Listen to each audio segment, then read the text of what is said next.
Jésus est extra. On peut dire dans plusieurs sens que Jésus est extra. Quelqu'un pensait que Jésus était un extraterrestre. Mais d'une certaine façon, on peut dire que Jésus est un extraterrestre. Parce qu'il n'est pas de cette terre. Le texte de Matthieu nous dit que Jésus vient de l'Esprit. Le texte de 1 Jean, chapitre 4, nous dit qu'il a été envoyé dans le monde. Ça veut dire qu'il n'était pas de ce monde. Jésus n'est pas de ce monde. Il est hors de cette terre. Donc oui, il est extraterrestre. Et bien sûr, c'est pas un martien, il n'est pas venu en vaisseau spatial, en soucoupe volante, non. Mais si, il est celui qui était en dehors de ce monde et qui a choisi de venir dans ce monde. Il a été envoyé.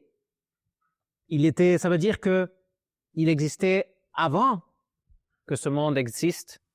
Ça veut dire qu'il est cet être qui existait et qui a décidé de prendre chair pour entrer dans ce monde.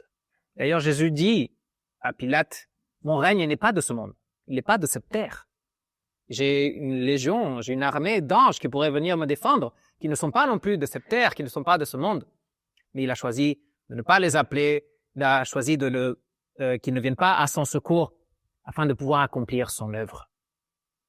Il est extraterrestre, ou il est plutôt le Fils unique. Il est le Dieu éternel, celui qui a existé depuis toujours, celui qui existera à jamais, et c'est celui qui a créé le monde dans lequel nous habitons. Il est le créateur de tout ce qu'on voit, il est le créateur de tout ce qui existe et qu'on ne voit pas. Il est celui qui commande sur toutes les choses qui surviennent en ce monde. Lui, il s'est situé à l'extérieur de ce monde qu'il a créé. Mais en même temps, il a décidé de partager avec ce monde. Et il partageait avec Adam et Ève dans le jardin. Puis après, il a décidé de venir et de prendre chair pour être encore plus proche de ce qu'il a créé. Donc, celui qui n'était pas de ce monde, celui qui existe avant le monde, a décidé de faire irruption dans ce monde. Il a décidé de débarquer. Il est venu, et c'est ce que nous célébrons tous les Noëls. Cet événement unique, cet événement exceptionnel, cet événement hors du commun, cet événement extraordinaire. C'est pourquoi je dis Jésus est extra, non seulement parce qu'il pourrait être extraterrestre, entre guillemets, non, sinon parce que Jésus est extraordinaire. Non seulement l'événement de Noël, non seulement l'événement de sa venue est extraordinaire, sinon que lui, comme personne, il est extraordinaire. Il est une personne hors du commun. Il est une personne exceptionnelle, incomparable, unique en ce monde. Il a une condition qui est unique, qui est la seule, et qu'il est le seul à posséder. Il est Dieu, il est homme. Il est les deux en même temps et tout le temps. Il est le seul être humain à être juste, à être parfait, à être excellent. Il est le seul être humain à avoir été soumis à toutes les tentations comme nous tous, mais à ne jamais avoir commis un péché. Il est de condition unique et ça fait qu'il peut être le seul à devenir sauveur de l'humanité. Jésus est venu, il a fait irruption en ce monde, mais pas pour être vénéré. Il n'est pas venu pour être adoré. Il n'est pas venu pour que tout le monde l'entoure ou vienne à ses pieds et se rendre à ses pieds, s'agenouiller devant lui. Il est venu pour être la victime expiatoire pour les péchés. Il est venu pour être celui qui sauvera son peuple de ses péchés. C'est ce que l'ange a dit à Joseph. Et tu lui donneras le nom de Jésus parce que c'est celui qui sauvera son peuple de tous ses péchés. Il est la victime. Ça veut dire qu'il est le sacrifice. Il est celui qui va prendre la place de ceux qui méritent d'être châtiés et qui va prendre sur lui le châtiment qui ne lui correspond pas. Il est celui qui va prendre sur lui notre châtiment. Il est celui qui va nous débarrasser du poids du péché. Il est celui qui va le prendre et qui va le faire disparaître par sa mort.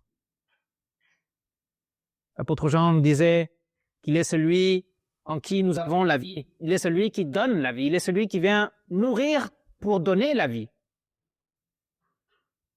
Comment? Comment fait-il pour nous donner la vie? Comment se fait-il qu'on ait la vie en lui? Il est venu prendre notre place dans la mort. Il est mort à notre place sur la croix.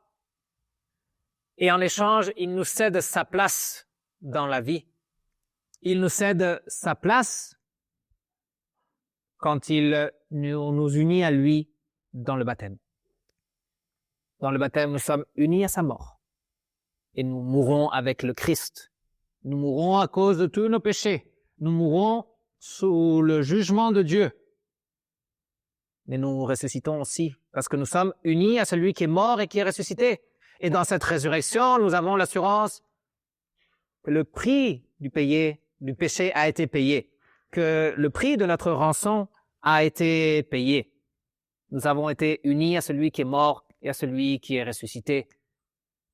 Nous sommes unis à celui qui donne la vie et nous vivons avec lui et grâce à lui. Et là où il sera, nous serons avec lui pour l'éternité. Jésus est extraordinaire. Mais non seulement lui, sa personne est extraordinaire, sinon aussi son amour est extraordinaire. Je dirais même qu'il est extravagant. C'est là qu'on veut faire des extras. Non, extravagant dans le sens de quelque chose de folie, de déraisonnable. Non, et oui, c'est déraisonnable. L'amour de Dieu est déraisonnable. Il n'est pas raisonnable. Il est en train d'aimer ceux qui le détestent. Il est en train d'aimer ses ennemis. Chacun de nous, qui étions ses ennemis par nature, qui faisons les choses contraires à sa volonté. Comment se fait-il qu'il puisse continuer à nous aimer? Mais parce qu'il est extraordinaire. Et parce que son amour est extravagant. Son amour est inconditionnel. Même si ça paraît bizarre aujourd'hui, son amour n'est pas conditionné par ce qu'on fait, par ce qu'on dit et par ce qu'on est extérieurement.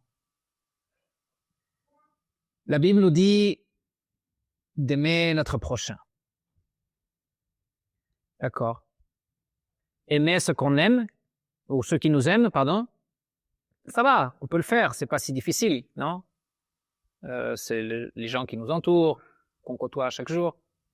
Aimer notre prochain, en général, bon, c'est plus ou moins selon les circonstances, non? Si c'est quelqu'un qui est dans le besoin, et justement à Noël où on se montre très généreux, donc c'est plus facile pour nous d'aimer notre prochain dans le besoin.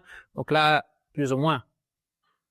Alors quand on parle d'aimer ses ennemis, d'aimer ceux qui nous détestent, d'aimer ceux qui nous insultent, d'aimer ceux qui nous veulent du mal, là se montre l'amour extravagant de Dieu. Cet amour qui est folie. Et cet amour qui continue d'aimer malgré la personne qui est en face, sans faire de différence. L'apôtre Jean nous dit que l'amour de Dieu se manifeste en Christ. L'amour de Dieu devient réalité en Christ. Il ne devient pas réalité en moi. Il ne se manifeste pas en moi. Il se manifeste à moi. Et moi, je m'en rends compte et moi, j'en profite. Mais l'amour de Dieu se manifeste en Christ. Ce n'est pas dans les événements de notre vie, dans les choses extérieures, que se manifeste l'amour de Dieu. Ce n'est pas dans la santé que se manifeste l'amour de Dieu. Parce que quand je suis malade, ça voudrait dire que Dieu ne m'aime plus. Ce n'est pas dans la prospérité que se manifeste l'amour de Dieu. Parce que si d'un coup je perds mon boulot, je perds ma maison et je suis dans la pauvreté, ça voudrait dire que Dieu ne m'aime plus. Ce n'est pas non plus dans la tranquillité sociale, dans la paix de la famille, que se manifeste l'amour de Dieu. Parce que sinon, dès qu'il y aura un problème, dès qu'il y aura un souci, dès qu'il y aura un conflit, on doutera de l'amour de Dieu. Non, l'amour de Dieu se manifeste en Christ et pas dans les circonstances de notre vie. Si on doit se rendre compte ou répondre à la question si Dieu nous aime ou ne nous aime pas, nous ne devons pas regarder notre vie, nous devons regarder la vie du Christ, son œuvre et ce qu'il a fait pour nous. C'est pourquoi l'amour de Dieu se manifeste à Noël. C'est la venue de celui qui existait, qui existera toujours, celui qui nous a créés, la venue de celui qui est venu pour nous racheter, pour nous délivrer de cet esclavage du péché. C'est l'amour qui fait irruption dans le monde. Mais il y a aussi une autre grande fête que nous célébrons les chrétiens et qui nous montre que l'amour de Dieu se manifeste en Christ. Et c'est Pâques. On ne peut pas dissocier Noël de Pâques. Parce que celui qui naît à Noël est la victime expiatoire. Et celui qui va aller à Jérusalem, il est celui qui va être crucifié, il est celui qui va porter nos péchés et qui va nous démontrer dans ce sacrifice l'amour inconditionnel de notre Dieu.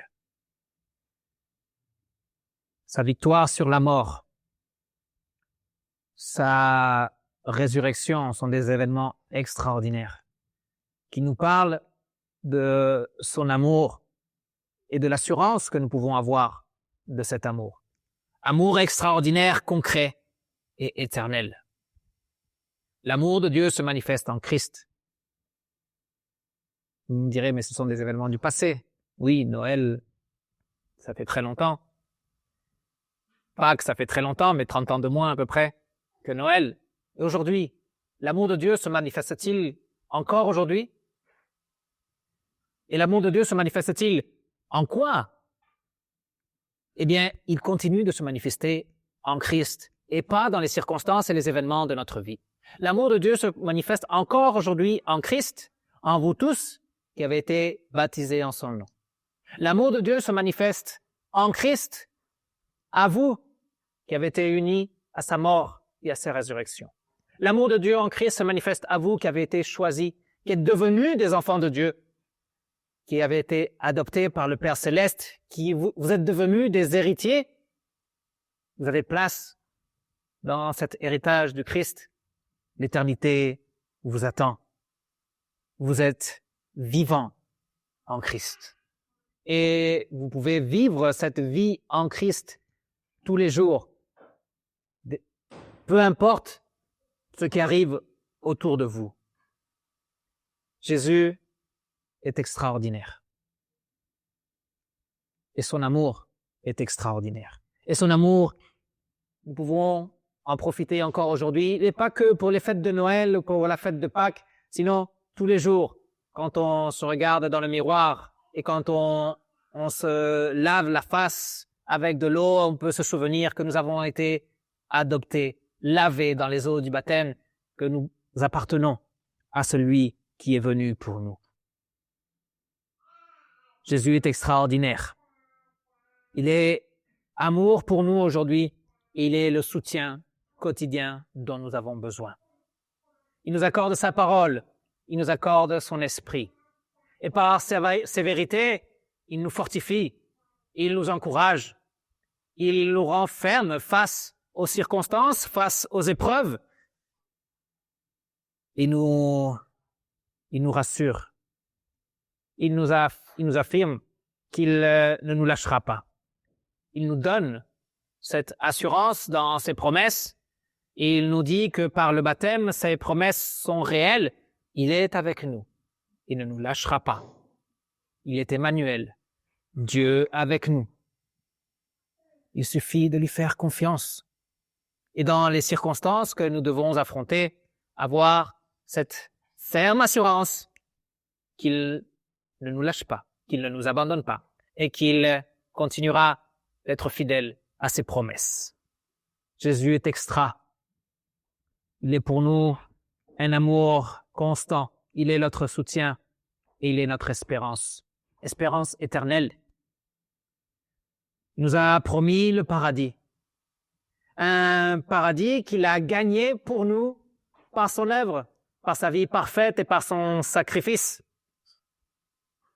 Ce n'est pas un paradis qu'on doit mériter.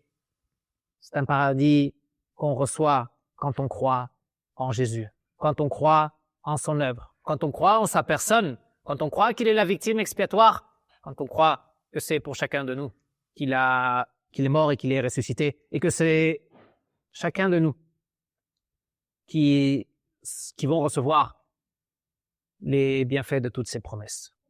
Chacun de nous peut attendre avec assurance le repos éternel, cet endroit extraordinaire, peut-être aussi extraterrestre, parce qu'il n'est pas de ce monde, parce qu'il va créer un monde nouveau dans lequel nous pourrons habiter avec lui et où tout le mal disparaîtra et où on pourra profiter pour l'éternité de tous ses bienfaits.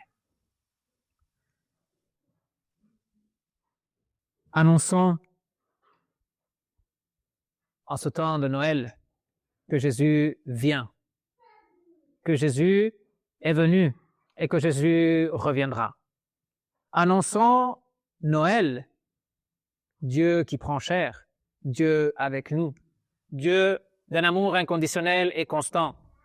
Annonçons cet amour même si ça paraît folie, même si ça paraît extravagant, même si les autres ne vont pas nous croire. Quelqu'un peut-être entendra la voix du Seigneur qui appelle à travers notre témoignage.